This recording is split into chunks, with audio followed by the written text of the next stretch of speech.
E nós vamos hoje, rapidamente, concluir então o nosso tema, o nosso assunto. Hoje nós vamos falar sobre a plenitude dos tempos. Nós falamos na aula passada, de fato, os eventos que aconteceram durante os 400 anos. Então eu vou fazer uma recapitulação, uma retomada das aulas anteriores, para nós ficarmos orientados, né? Para pegarmos certinho. Então, na primeira aula nós falamos sobre como Deus ele escolhe um casal para desse casal fazer uma nação. E Deus tomou essa atitude, essa decisão, porque as nações que se levantaram depois do dilúvio foram nações rebeldes e rebeladas e pecadoras, e não ouviam a voz de Deus, e eles até tomaram uma atitude em relação à ordem de Deus de desobedecer. Deus falou para eles se espalharem, se aglutinaram, se ajuntaram, e Deus desceu, como o texto diz, e aplicou lá o juízo das línguas, né? O juízo da confusão das línguas. Isso aí está narrado lá em Gênesis 10, 11, especificamente Gênesis 10 vai tratar das nações que surgiram depois do dilúvio. Essas nações todas eram rebeldes, e Deus tinha um propósito e um plano de levantar uma nação santa, escolhida, poderosa, para que através dessa nação ele fosse se revelando, ou ele se revelasse através dessa nação. Ele não encontrou essa nação, então ele teve que criar essa nação. Só que Deus não pegou uma nação pronta, com muitos habitantes, com um lugar geográfico. Não, Deus escolheu um casal, Abraão e Sara.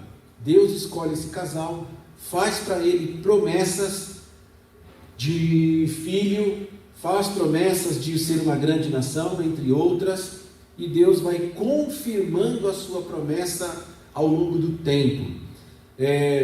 Quando nós olhamos para esse feito de Deus, nós vemos o poder de Deus, de como Deus miraculosamente ele tratou de cada detalhe, e Deus usou dos artifícios e dos meios mais improváveis possíveis. Então Deus quis levantar uma nação, ele escolheu um casal, mas não foi um casal jovem, um casal novo, um casal que pudesse gerar filhos e filhas. Deus escolheu Abraão e Sara. Sara era estéril, estava velha, Abraão era velho também, a Bíblia diz que eles já estavam amortecidos, já não tinham mais vigor para nada, principalmente para gerar filhos.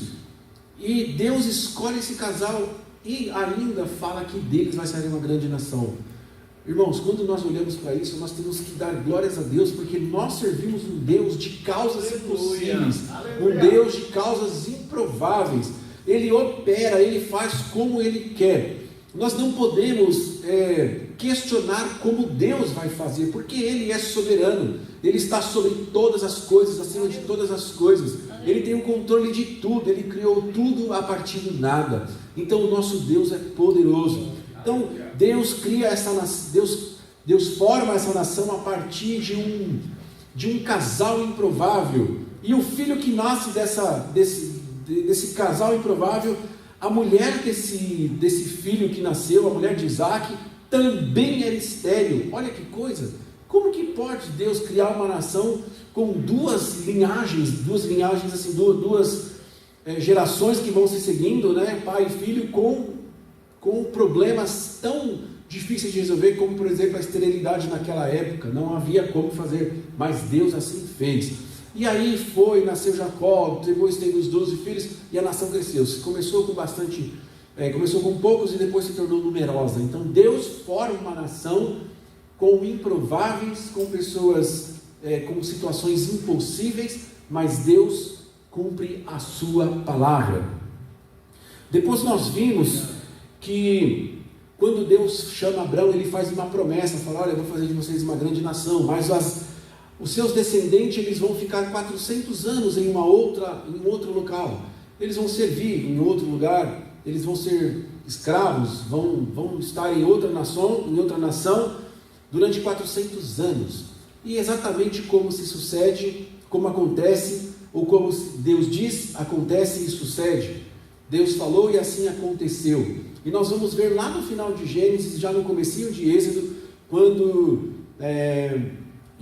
Jacó desce para o Egito com 70 almas. São 70 pessoas da linhagem lá de Abraão, da família de Abraão, em Jacó, que desce para a cidade do Egito, para o país do Egito, e lá eles começam a peregrinar e ficam lá durante um tempo. Essas 70 pessoas vão crescendo e se multiplicando, ao ponto de que das 70 pessoas que chegaram no Egito com Jacó, até no começo de Êxodo, com Moisés, vão dar 400 anos. Esses 400 anos são, podemos dizer assim, o primeiro silêncio de Deus. Então Deus falava através dos patriarcas. Deus, quando José morre, dali para frente não tem mais aparição de Deus. Deus não fala mais com ninguém. Passam-se 400 anos. O próximo evento que Deus vai falar vai ser na sarça ardente com Moisés. Quando já passaram os 400 anos, a iniquidade dos amorreus já chegou no seu ponto máximo e o povo de Israel já estava preparado para deixar o Egito. E Deus levanta Moisés. Com Moisés, Deus faz sinais, prodígios e maravilhas, tira o povo do Egito, leva até o Sinai, e no Sinai Deus dá as tábuas do mandamento para ele. Escreve com o dedo dele as leis, o mandamento, Deus escreve com o dedo. E nós temos aí o primeiro escritor da Bíblia. Deus escreveu com o dedo as tábuas. Deus foi o primeiro escritor da Bíblia. Então as tábuas vieram com Moisés, com a lei, e passaram-se os tempos. Quando Moisés morre, eles entram na terra prometida. Josué se encarrega de fazer uma cópia dessas tábuas. Ele reproduz a lei escrito em pedras. Está lá em Josué capítulo 8, deixa eu ver, capítulo 6, se eu não me falha a memória. Então, Josué escreve e perpetua a lei. E com isso, a nação que Deus planejou já está em andamento, já está geograficamente se posicionada, já está dividida em tribos, já está com a lei, a nação que Deus escolheu já está encaminhada, só falta agora cumprir todo o desígnio de Deus e obedecer a Deus. Mas isso, como é pela parte humana, a aliança na parte humana, ela é quebrada diversas vezes, por causa da desobediência do homem. Então, nós temos aí nesse inteirinho o ministério profético. O que é o ministério profético? É como Deus vai se comunicar com o povo. Deus vai falar através e pelo profeta para o povo. Então o profeta é o porta-voz de Deus, que Deus fala para ele e através dele, para ele falar ao povo. Então o profeta é o porta-voz de Deus, que vai transmitir a vontade de Deus para o povo. Embora a vontade de Deus já estava escrito, mas Deus precisava relembrar essas pessoas. Olha, vocês estão no caminho errado, vocês estão indo por aqui, não é para fazer dessa forma. Então os profetas, eles eram as pessoas que se levantavam, se colocavam em posição de oposição ao erro, e aí Deus, através dessas pessoas, falava: olha, você vai falar assim, você vai fazer assim, e eles tinham que obedecer ao profeta. Na maioria das vezes, eles não obedeciam ao profeta, tinham raiva dos profetas. Muito bem, então os profetas, durante todo o Antigo Testamento, eles eram porta-voz de Deus, e Deus falava através dele. Então Deus não deixava de falar, Deus não deixava de se comunicar, Deus não deixava de mostrar o seu sentimento em relação àquela nação que Deus tinha escolhido, formado e feito. E nós vimos também que a forma de Deus falar, a forma que o profeta falava, alguém lembra como que ele começava os textos dele? Muito bem, a Vera, pastor, assim diz o Senhor. É a marca registrada de um profeta de Deus. Assim diz o Senhor. E ele falava em nome de Deus. Muito bem. A nação chegou no seu apogeu, no seu cume, na sua coisa maravilhosa, com o reinado de Davi. Teve Saul, mas a grande fama do povo de Israel se deu com Davi. Davi conquistou lugares inalcançáveis. Ele levou o reinado de Israel a lugares inalcançáveis que as pessoas não poderiam imaginar, e levantou o nome de Israel como a nação mais poderosa da terra daquele tempo. Todo mundo temia Israel, todo mundo tinha medo de Israel, porque Israel era uma nação valente, estava alinhada com Deus, estava exercendo o ministério profético, estava exercendo o reinado, o sacerdócio, a arca estava de volta.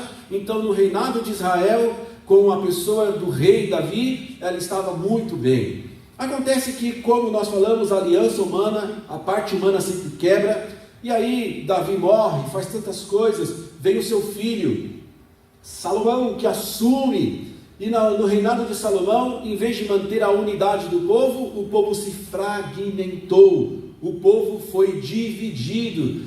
10 tribos seguiram para o norte, Israel com a capital em Samaria, 2 tribos continuaram no sul com a capital em Jerusalém. As cidades que ficaram no sul foram Judá e Benjamim, e os do norte, eu não vou falar porque são 10, então eu vou remir o tempo, vamos falar das principais, que foi Judá e Benjamim, ficaram. Nenhum rei do norte, nenhum rei que se estabeleceu como rei do norte de Israel, ou do reino dividido da linha norte, serviu a Deus, fez o que era reto aos olhos do Senhor. Todos desagradaram a Deus, sem exceção de nenhum. Alguns do reino do sul agradaram a Deus. Pois bem, o reino dividido, fragmentado, enfraquecido, o povo ainda continua em desobediência. Deus traz o cativeiro, conforme prometido lá em Deuteronômio 28, as maldições.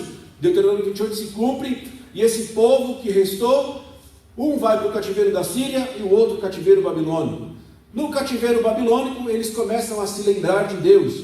Eles criam lá mini templos ou mini lugares para adorar a Deus, que tem o nome de sinagogas. Então eles começaram a se voltar para Deus no cativeiro. E aí começa a deslumbrar para nós o fim do Antigo Testamento, o começo do período interbíblico e logo em seguida a plenitude dos tempos. Então Deus, com o cativeiro, ele conseguiu sarar o povo da idolatria. Então, quando o povo volta do cativeiro, eles nunca mais vão ser idólatras. Dentro do cativeiro surgem as sinagogas, e naqueles tempos dentro da nação judaica, que eu expliquei para os irmãos na aula passada, quem era o povo judeu, que é judeu, hebreu e israelita, é a mesmas pessoas, mesma nação, embora divididos, mas sobra os remanescentes, ficam ali o povo judeu, mais conhecido depois como o povo judeu, porque descendente da tribo de Judá, eles conseguiram permanecer ainda e dar sequência ao povo de Deus, e à vontade de Deus, e às coisas de Deus. E aí, naquele tempo, eles vão reedificar o templo. O templo foi destruído, eles vão reedificar o templo, vão buscar a lei, a palavra do Senhor. Quando eles reedificam o templo, naquela época já está finalizando o Antigo Testamento, e Deus não deixa de falar. Deus levanta 3 profetas do Antigo Testamento, os últimos, quem lembra quem foi? Lembra deles os últimos? Ageu,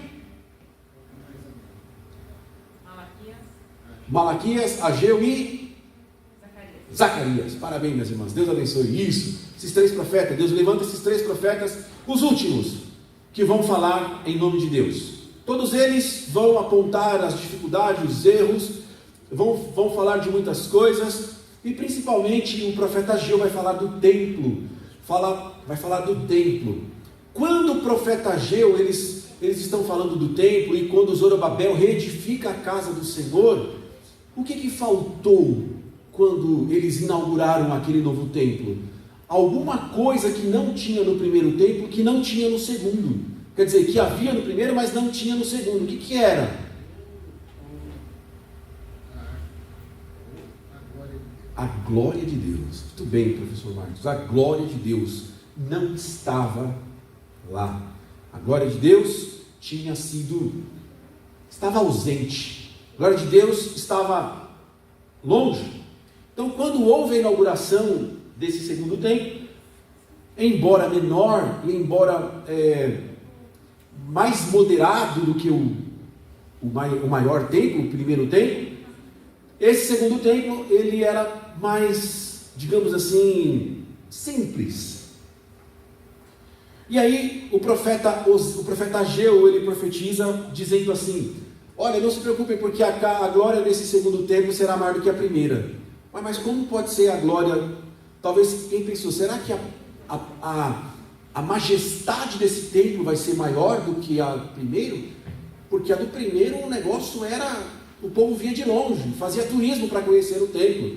A rainha de Sabá vinha para olhar, todo mundo vinha para contemplar essa maravilha. E como que pode ser a glória do segundo templo maior? E outra, quando Salomão termina de orar, o fogo desceu, a Shekinah de Deus veio no holocausto, como foi lá no Monte Sinai, a fumaça encheu a casa, o povo sentiu a glória de Deus. Nesse segundo templo já não tinha mais a glória de Deus. Deus não se manifestou de forma poderosa, de forma majestosa, de forma que as pessoas ficassem impressionadas. Não houve então. Muito bem, encerra-se em Malaquias, Zacarias e Ageu o fim do Antigo Testamento. Deus, nesses três profetas, Deus encerra o ministério profético. Deus para de falar. E aí entra o período interbíblico, o período intertestamentário. Eles não sabiam que estavam vivendo o período interbíblico, intertestamentário, a transição do Antigo para o Novo. Eles estavam vivendo, mas não sabiam. Nesse período que Deus silenciou, Deus não deixou de trabalhar. Deus não deixou de executar os seus planos. E nós voltamos lá em Daniel, nas suas profecias. Lembra dos 4 reinos que nós falamos em uma aula? Que Deus levantaria 4 reinos: o reino dos babilônicos, dos persas, os gregos e os romanos. As estátuas, a estátua que nós vimos lá como Deus destituiu o rei babilônico da ocasião, que estava no poder. E aquilo foi se cumprindo cabalmente, ao ponto de que se encerra o Antigo Testamento e o reino grego está no poder, ele está dominante. E vale dizer para os irmãos que até aquela época ali, de Alexandre o Grande, que é o grande imperador do Império Grego, onde já está encerrado o cânon, as escrituras já estão em conclusões finalíssimas ali, o mundo fala, cada canto fala o seu idioma, cada lugar fala a sua língua. Lembra do juízo de Deus aplicado lá em Babilônia? Então o mundo, cada lugar tinha a sua língua, todo mundo falava um idioma regional. E nesse tempo que o Antigo Testamento está sendo encerrado, Alexandre o Grande se levanta com o Império Grego e expande a cultura helenística, isto é, a cultura grega. E ele, principalmente aonde ele passa, ele deixa o idioma dele como cultura para aquelas pessoas.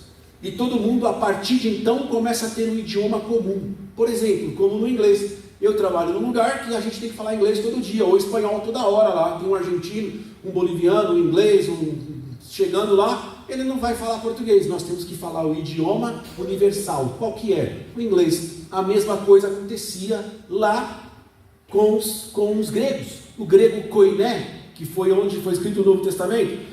E aí, nesse interim, a expansão desse grande reino grego, o objetivo, além de dominar a terra, era fixar a sua cultura. Então ele unificou a língua das pessoas. Então o mundo daquela época passou a ter um idioma oficial, que era o grego. O grego dos portos, o grego dos viajantes, o grego talvez das escolas daquela época, se havia escolas. Enfim, o grego era um idioma difundido, espalhado pelas nações. E aí nós vamos ver por que Deus permitiu isso acontecer. Nesse interim do idioma sendo universal, pela providência divina, o Antigo Testamento já estava finalizado e ele vai ser traduzido para o grego. Aquela lei, aqueles livros, a lei que estava, o Antigo Testamento, que estava, todo o Antigo Testamento, não só a lei, de Malaquias até Gênesis, toda a lei, todos os profetas, todos os escritos, salmos, foi traduzido para o grego, e daí surgiu a Septuaginta. A Bíblia dos Hebreus passou a circular em idioma grego no tempo e naquele lugar durante todo aquele tempo. E olha aí que isso daí tem uma coisa muito misteriosa e grande, porque a palavra de Deus passa a ser conhecida no mundo daquela época. O Império Grego se divide em 4, se levanta um grande rei lá, e entre o período dos Macabeus, que nós falamos na aula passada, e dentro desse período também se levanta 4 denominações judaicas, os saduceus, os fariseus, os essênios e os zelotes. Eles se levantam como intérpretes da lei, cada um tem uma visão, mas todos eles se aproximam em algum detalhe. E aí os 400 anos vão se passando, o Império Grego vai decaindo e vem levantando lá atrás um outro império de que Daniel tinha profetizado, o Império Romano. Esse império se levanta e ele começa a dominar todas as gentes, todos os povos, todos os lugares. E por onde ele passa, ele cria uma estrutura geográfica, ele cria uma estrada, ele diminui, encurta caminhos, ele faz conexões, ele liga mares, rios, ele tem uma engenhosidade astronômica tamanha, que ele consegue controlar o mundo daquela época, tamanho na sua engenhosidade, e ele cria as estradas de tal forma que as pessoas tinham que viajar não sei quantos dias, viajavam menos, porque o Império Romano já tinha feito isso. Então vamos calculando aqui, o Império Grego unificou as nações sob um idioma, já havia a Bíblia do Antigo Testamento traduzido para o Novo. O Império Romano veio e abriu as estradas, e além de abrir as estradas, ele deu condições para as pessoas transitarem, chamada Pax Romana. A Pax Romana garantia que um cidadão de qualquer lugar que estivesse sob o domínio e o controle de Roma, ele pudesse caminhar e ele não poderia ser importunado, ele teria a paz para se movimentar. Então o mundo que outrora estava em uma dificuldade de movimentação, de locomoção, de mobilidade, esse mundo passa a ter trânsito de pessoas indo e vindo. Muito bem, e nesse tempo finaliza os 400 anos, e nós vamos entrar agora no texto. Agora hoje nós encerramos os 400 anos, e agora nós vamos entrar na plenitude dos tempos. Gálatas capítulo 4, versículo 4, vamos ver o que está escrito.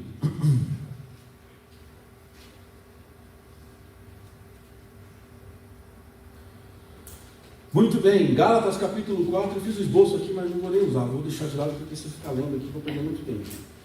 Gálatas 4, 4.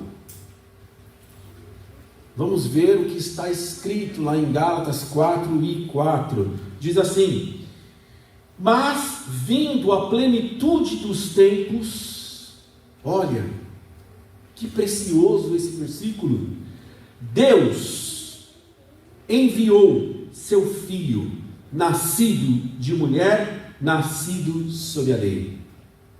Olha só, nós não estamos falando de tempos, de períodos, de reinos. E o escritor aqui, que é Paulo, inspirado pelo Espírito Santo, ele diz que nesse tempo, quando finaliza lá o fim do ministério profético, que vai iniciar esse outro tempo, a Bíblia chama de plenitude dos tempos. O que é pleno? Pleno é completo, é cheio, é maior. Então, na plenitude dos tempos, Deus enviou o seu Filho. Agora vamos voltar lá em Mateus, a partir do versículo Lucas, a partir do versículo,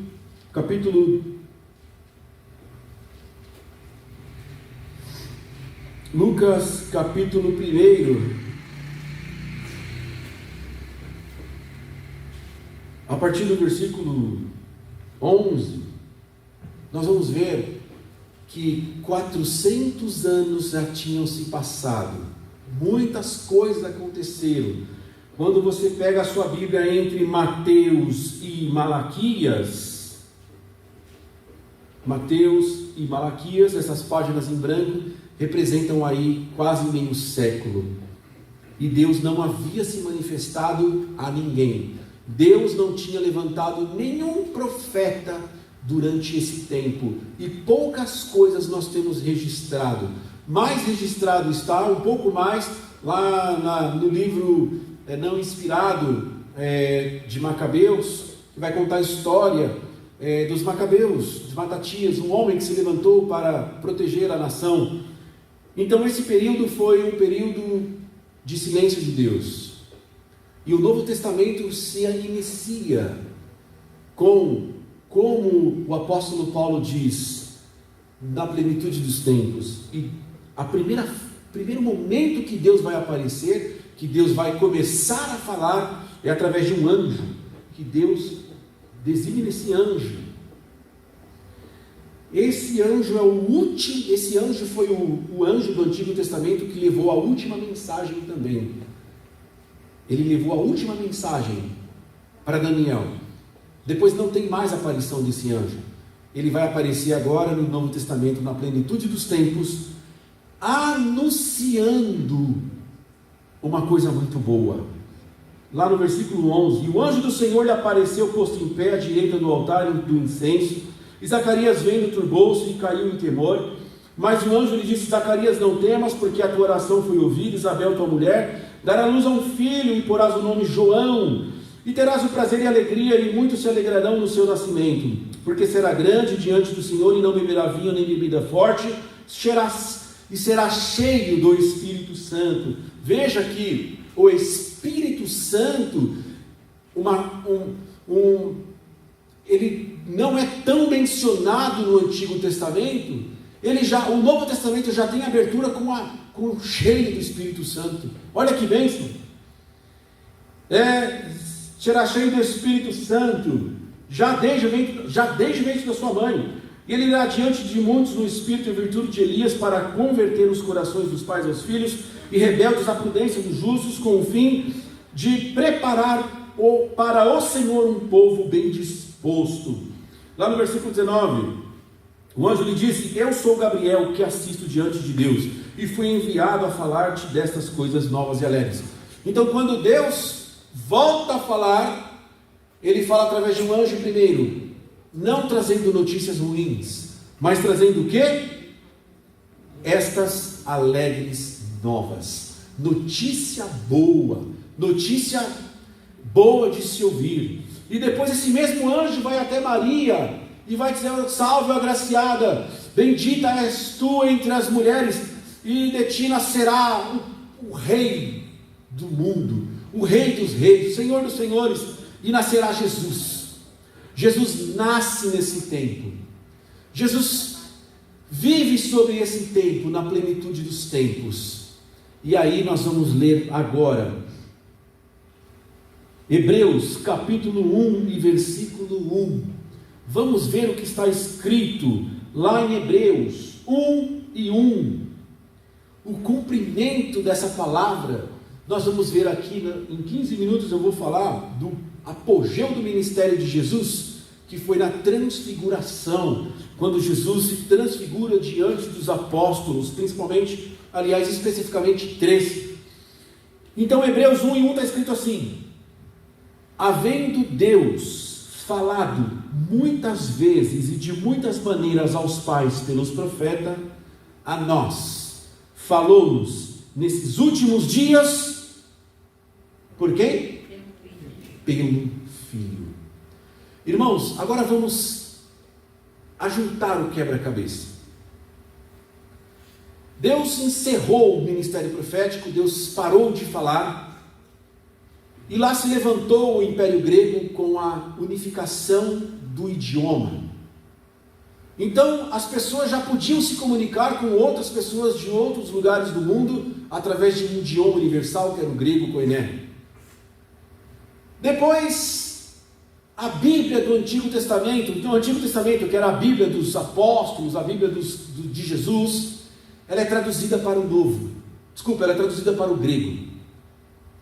Depois vem o Império Romano, cria as estradas, cria a paz, cria toda a estrutura.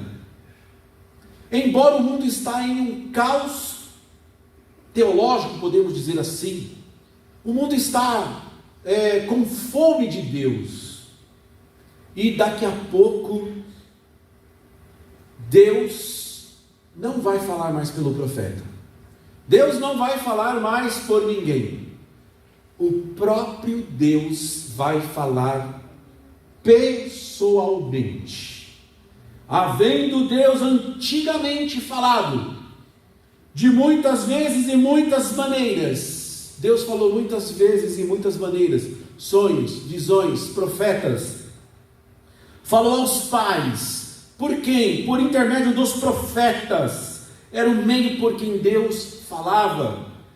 A nós, nestes últimos tempos, mesmo passado aqueles 400 anos do silêncio de Deus, agora Deus não vai falar mais pelos profetas, Deus vai falar pelo seu próprio Filho. Aleluia. Então Deus não fala mais pelos profetas, o próprio Deus está falando. Mas olha só o versículo 2 e o 3: a quem constituiu o herdeiro de tudo, por quem fez também o mundo, o qual sendo o resplendor da sua glória e a expressa imagem de Deus. Quem viu Jesus, viu Deus. Moisés pediu para ver Deus. Elias também quis, mas não puderam ver a Deus. Mas na plenitude dos tempos, o próprio Deus estava presente e falando com as pessoas. E durante todo o ministério de Deus, durante todo o tempo que o Senhor Jesus estava presente nessa terra, como Filho de Deus, como enviado, como sendo o maior profeta de todos, ele vai, no apogeu do seu ministério, podemos dizer assim, na parte mais miraculosa do ministério de Jesus, na transfiguração, tudo isso que nós acabamos de falar vai ser testificado. Vamos abrir lá em Lucas, capítulo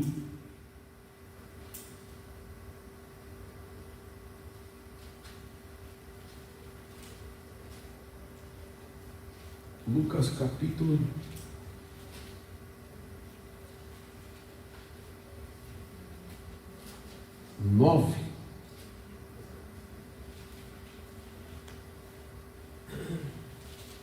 Lucas capítulo 9, a partir do versículo 28.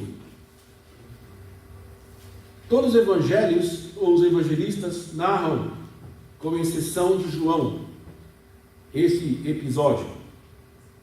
Vou ler rapidamente para os irmãos.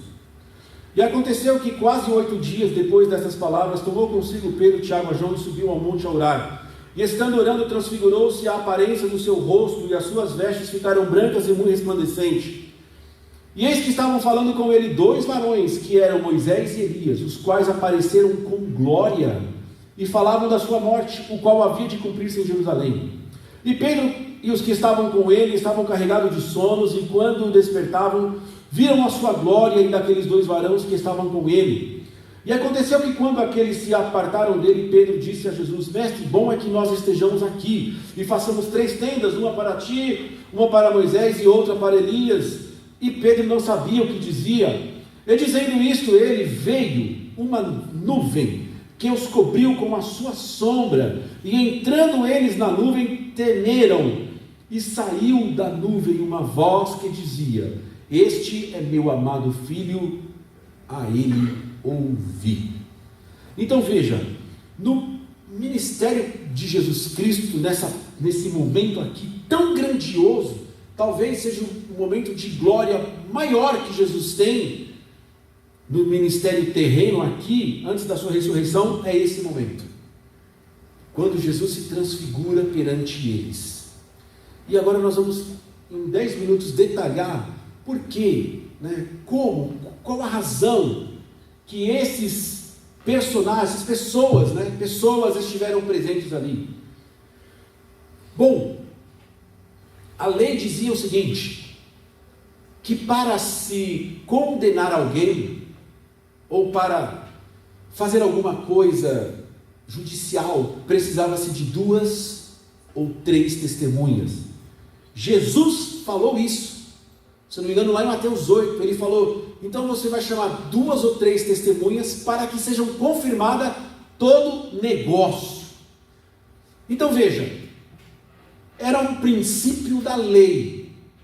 Quando você tiver alguma demanda, quando você tiver algum juízo, quando você tiver alguma decisão judicial a ser tomada contra ou a favor de alguém, 2 ou 3 testemunhas para confirmar aquilo ali.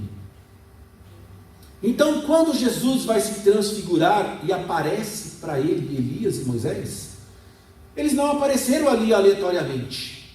Eles vieram como testemunhas. Eles vieram certificar. Mas certificar e dar testemunho do quê? Quem eram eles? Quem era Moisés?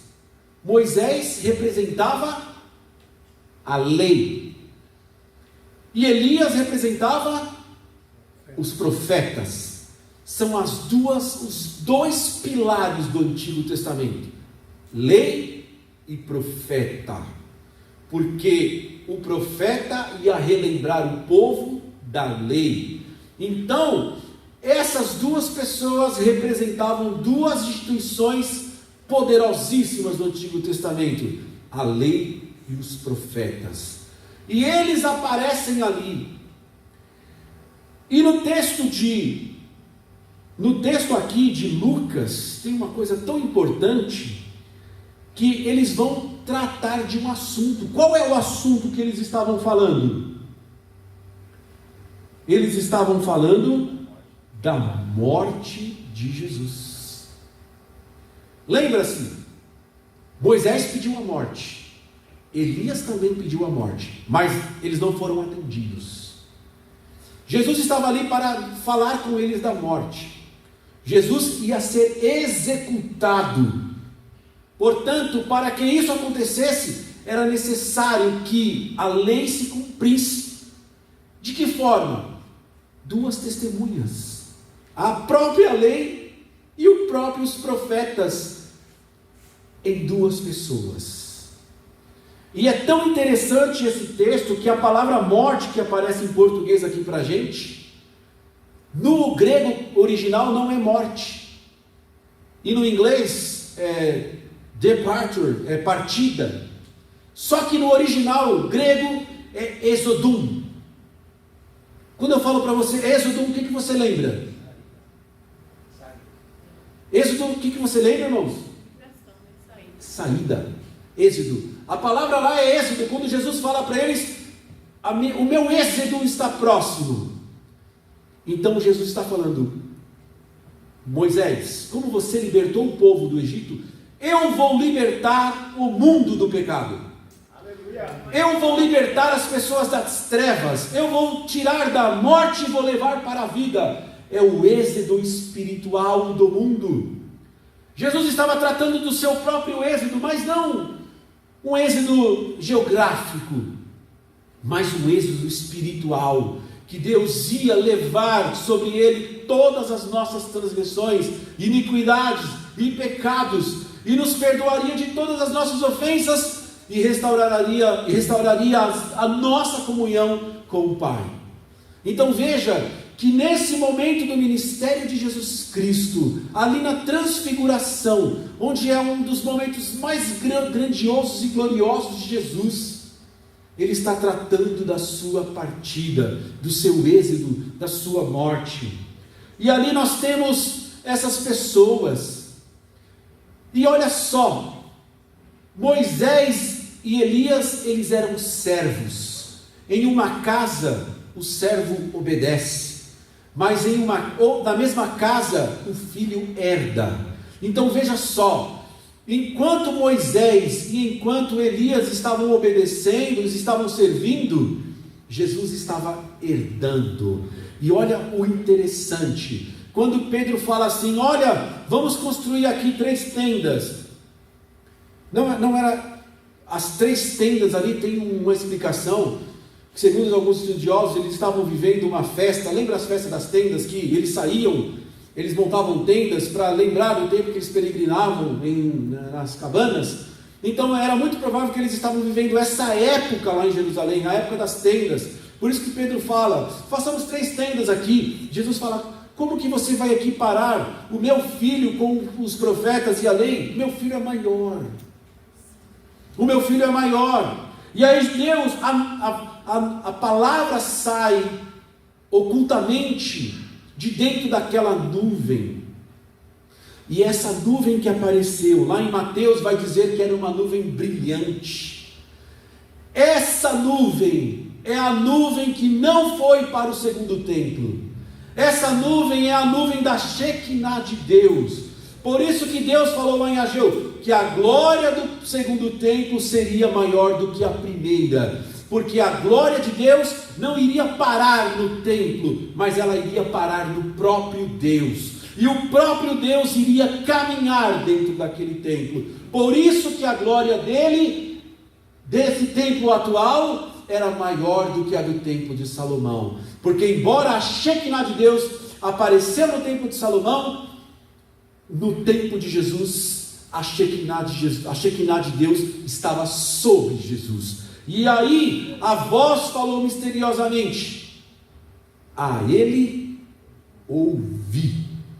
Então, irmãos, nós vamos concluir aqui esse pequeno estudo, que Deus falou de muitas formas e de muitas maneiras aos pais pelos profetas, mas quando Ele fala agora, Ele fala pelo Filho. Daí a importância de nós ouvirmos a Jesus, porque Ele agora é quem que fala conosco, é Ele que fala com a sua igreja. E lá no final no final do Novo Testamento, no Apocalipse, esse Jesus aparece glorificando, dando orientações para as igrejas da Ásia, as 7 igrejas, ele falando, eu sou o Senhor, eu sou o dono da igreja. Portanto, Deus disse, a ele ouvir. Não vamos mais ouvir, não sei, vamos ouvir a Jesus, a sua palavra, porque a ordem de Deus é, a ele ouvir. Amém. Amém. Glória a Deus.